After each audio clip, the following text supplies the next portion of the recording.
तुमच्यासोबत असं कधी झालंय का की न बोललेली एखादी गोष्ट मनातच राहून गेली आणि आता ती राहून राहून आठवतीये? त्या क्षणी व्यक्त झालो असतो तर आज असं झालं नसतं, असा प्रश्न पडतोय. काही गोष्टी वेळेवर बोलल्या नाहीत तर त्या आयुष्यभर पोचत राहतात. त्या क्षणी गप्प राहणं सोपं असतं, पण त्यासाठी मनाला फार मोठी किंमत मोजावी लागते. शब्द ओठांवर येऊन थांबलेले असतात, पण ते वेळेवर व्यक्त झालेले नसतात. आणि वेळ निघून जाते, पण न बोललेले शब्द मनातच अडकून राहतात. हॅलो सखी, तुम्हा सर्वांचं आपल्या चॅनेलवर मनापासून स्वागत आहे. अनेक नाती फक्त यासाठी तुटतात कारण योग्य वेळी मनातलं बोललं जात नाही. त्या क्षणी आपण गप्प राहतो, काही नाही असं म्हणून विषय टाळतो, पण समोरची व्यक्ती ते वेगळ्याच अर्थाने घेते. जे शब्द वेळेवर बोलले गेले नाहीत ते पुढे जाऊन जखम बनतात आणि आज शांत दिसणारी व्यक्ती हळूहळू आतून तुटून जाते. कधी कधी वाटतं, जर तेव्हा थोडं बोललो असतो तर कदाचित आज हे नातं वाचलं असतं. आता पाहूयात वेळेवर व्यक्त होणं का गरजेचं असतं. आपण सगळेच आयुष्यात कधी ना कधी अशी परिस्थिती अनुभवतो की मनात खूप काही चाललेलं असतं, पण तरीही आपण गप्प राहतो. एखादी गोष्ट खटकत असते, मन दुखावलेलं असतं किंवा अपेक्षा पूर्ण न झाल्याचं वाईट वाटत असतं, पण तरीही आपण स्वतःलाच समजावतो, आत्ता बोलू नको, ही योग्य वेळ नाही. किंवा बोललो तर समोरच्याला वाईट वाटेल. त्या क्षणी गप्प राहणं सोपं वाटतं, कारण नात्यात शांतता टिकवून ठेवणं त्या क्षणी महत्त्वाचं वाटतं. पण ही शांतता वरवरची असते, आतमनात मात्र अस्वस्थता वाढतच जाते. अनेक नाती मोठ्या भांडणामुळे नाही तर वेळेवर न बोलल्यामुळे हळूहळू कमकुवत होतात.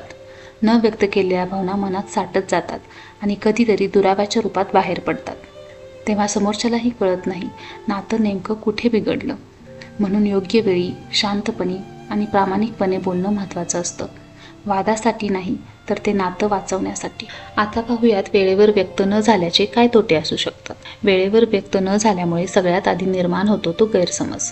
आपण गप्प राहिलो की समोरच्याला आपल्या मनात काय चाललं आहे हेच कळत नाही. मग तो स्वतःच अंदाज बांधतो. आपण शांत आहोत म्हणजे आपण नाराज आहोत, आपण बोलत नाही म्हणजे आपल्याला काहीच फरक पडत नाही, आपण दूर आहोत म्हणजे आपल्याला नात्याची किंमत नाही, असे चुकीचे अर्थ काढले जातात. गैरसमज वाढतात. खरं तर मनात खूप काही असतं, पण व्यक्त न झाल्यामुळे नात्यात दुरावा निर्माण होतो.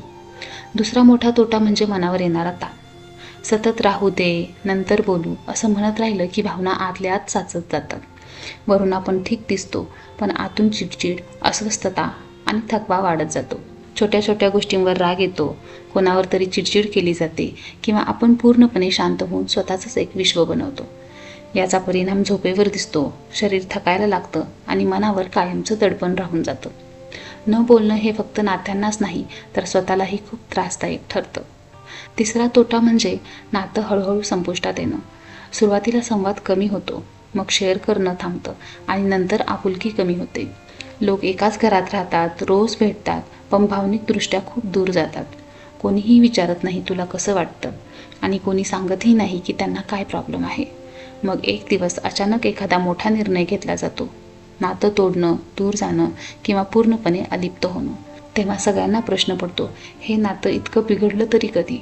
पण खरं कारण एकच असतं, मनात साचलेल्या वर्षानुवर्ष न बोलल्या गेलेल्या वेदना. चौथा तोटा म्हणजे स्वतःची किंमत कमी वाटू लागणे. जेव्हा आपण वारंवार आपल्याच भावना बाजूला ठेवतो तेव्हा नकळत आपण स्वतःला शिकवतो की माझं म्हणणं महत्त्वाचं नाही. हळूहळू आत्मविश्वास कमी होतो, मनात एकटेपणाची भावना येते आणि आपण स्वतःपासूनच दूर जाऊ लागतो. म्हणून वेळेवर न बोलणं म्हणजे नात्यात शांतता ठेवणं नसून स्वतःला आणि नात्याला हळूहळू जखमी करणं असतं. कारण बोलणं नेहमी भांडण्यासाठी नसतं किंवा स्वतःचं मत, स्वतःची बाजू मांडण्यासाठी नसतं. कधीकधी ते नातं टिकवण्यासाठी सुद्धा गरजेचं असतं. आपण सगळेच आपल्या आयुष्यामध्ये कधी ना कधी गप्प राहिलेलो असतो, पण ही शांतता हळूहळू नात्याच्या मुळाशी घाव घालते. प्रत्येक नात्यावर तिचा परिणाम वेगळा होतो, पण वेदना सगळीकडे सारखीच असते.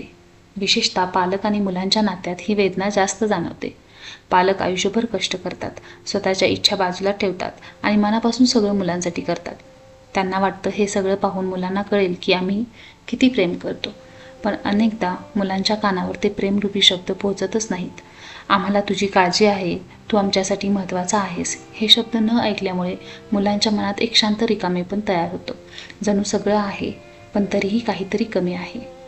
दुसरीकडे मुलांवरही खूप दबाव असतो. अभ्यास, करिअर, समाजाच्या अपेक्षा आणि स्वतःला सिद्ध करण्याची धडपड, या सगळ्यात ते गोंधळलेले असतात. पण जेव्हा घरात बोलण्याऐवजी उपदेश, टोमणे किंवा तुलना जास्त असते तेव्हा ते गप्प राहायला शिकतात. आम्हाला समजून घेतलं जाणार नाही या भीतीमुळे ते मनातल्या गोष्टी दाबून ठेवतात. हळूहळू असं होतं की घरात सगळे एकत्र असतात, पण मनाने प्रत्येकजण एकटा झालेला असतो. भावंडांच्या नात्यात ही न बोललेली भावना खोल जखमा देते. लहानपणी कुणाला जास्त प्रेम मिळालं, कुणावर जास्त अपेक्षा ठेवल्या गेल्या, वाटणीवरून झालेले वाद किंवा नकळत बोललेले टोचणारे शब्द, त्यावेळी किरकोळ वाटणाऱ्या गोष्टी मनात खोलवर बसतात.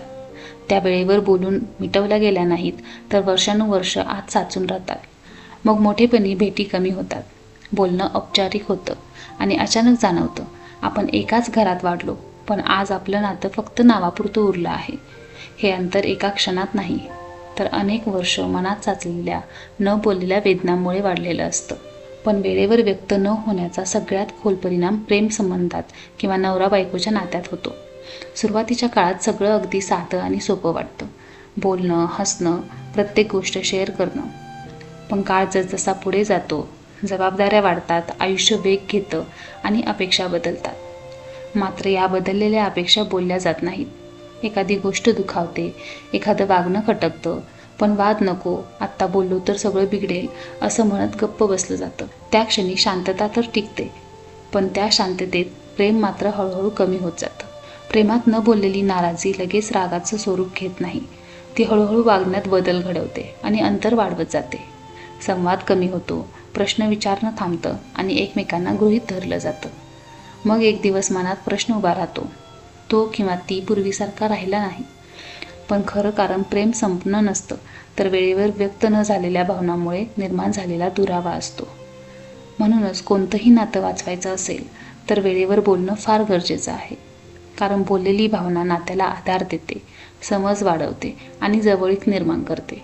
पण न बोललेली भावना हळूहळू नात्याला आतून पोखरत जाते, इतकं की एक दिवस हातात फक्त आणि फक्त आठवणीच उरतात.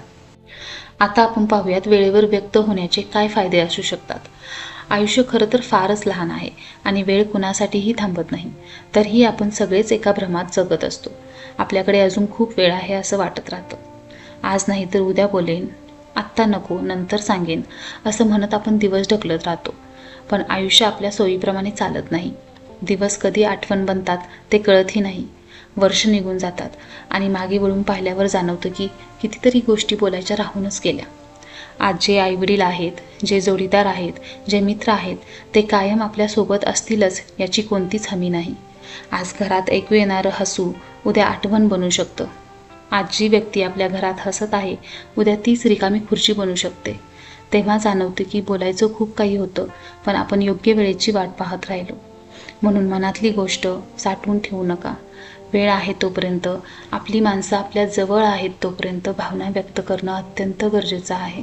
कारण एकदा वेळ निघून गेली की उरतात फक्त न बोललेले शब्द आणि पश्चाताप. आयुष्यात नाती फारच मोजकी असतात आणि म्हणूनच ते अमूल्य असतात. या जगात आपल्याला हजारो लोक भेटतात, ओळखी वाढतात, चेहरे बदलतात, संवाद येतो जातो. पण ज्यांच्यामुळे आपण खरेपणाने हसू शकतो आणि तितक्याच मोकळेपणाने रडू शकतो, अशी माणसं फारच थोडी असतात. आई वडील, जोडीदार, भावंड, मुलं आणि 2-4 जिवलग मित्र हे नातेसंबंध आपोआप तयार होत नाहीत. त्यामागे प्रेम, त्याग, वेळ आणि असंख्य आठवणी असतात. एकदा हे नातं तुटलं की त्याची जागा दुसरं कोणीही घेऊ शकत नाही. नवीन लोक येऊ जाऊ शकतात, नवीन ओळखी होऊ शकतात, पण जुन्या नात्यांची ऊब परत मिळत नाही. म्हणूनच नाती गृहीत धरू नयेत, त्यांना जपावं लागतं, शब्दांनी, वेळेने आणि प्रामाणिक संवादाने. वेळेवर व्यक्त झालेलं प्रेम, समजून घेतलेली वेदना आणि शांतपणे केलेली चर्चा नात्यांना बळ देतात. कारण नाती टिकतात ती बोलण्यातून, मन मोकळे करण्यातून, गप्प बसण्यातून नाही. वेळ निघून गेल्यावर शब्द निरर्थक होतात.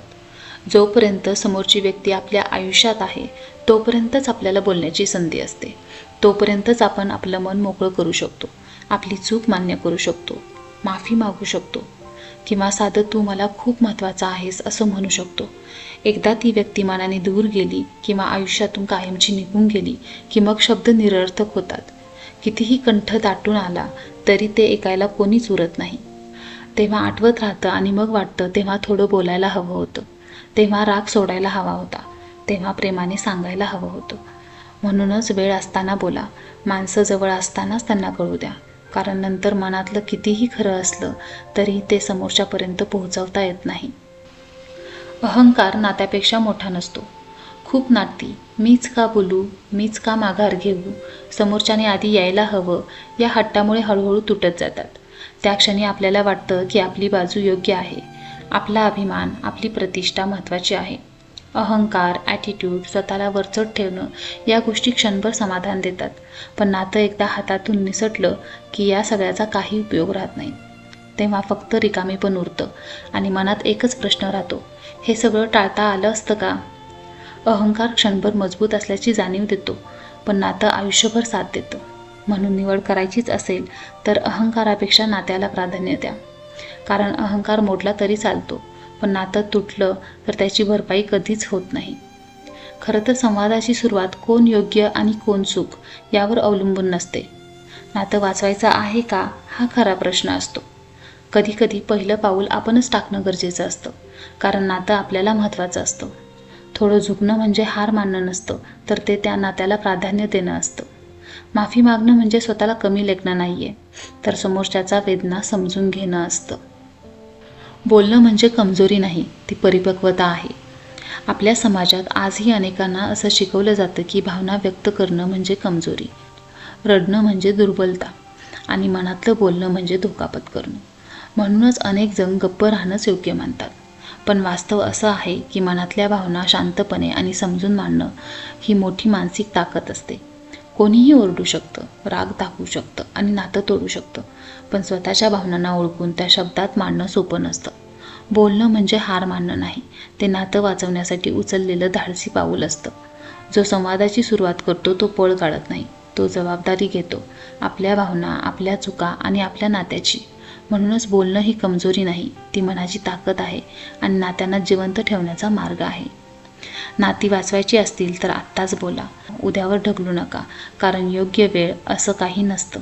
आपण वाट पाहत राहतो आणि वेळ निघून जाते, म्हणून आजच बोला. तुमच्या आयुष्यात असं कोणी आहे का ज्याच्याशी बोलायचं मनातच राहून गेलंय? आई वडील असतील, जोडीदार असेल, मुलं असतील किंवा एखादी खूप जवळची व्यक्ती. आपण गृहीत धरतो की त्यांना सगळं कळत असेल, पण खरं सांगायचं तर प्रत्येकाला भावना आपोआप समजतातच असं नाही. कधी कधी समोरच्याला फक्त एवढंच ऐकायचं असतं की मी तुझ्यावर प्रेम करते, तू माझ्यासाठी महत्त्वाचा आहेस, तुझ्या सुखदुःखात मी तुझ्यासोबत आहे. हे शब्द लहान असतात, पण त्याचा अर्थ फार मोठा असतो. वेळ थांबत नाही आणि क्षण हातातून निसटतात. म्हणून वाट पाहू नका, योग्य वेळ शोधू नका. आजच पुढे जा आणि मनातलं सांगून टाका, कारण व्यक्त केलेलं प्रेम नात्यांना जिवंत ठेवतं. आजचा व्हिडिओ इथेच थांबवते. आय होप तुम्हाला आजचा व्हिडिओ आवडला असेल. पुन्हा भेटूयात एका नवीन व्हिडिओमध्ये एका नवीन विषयासोबत.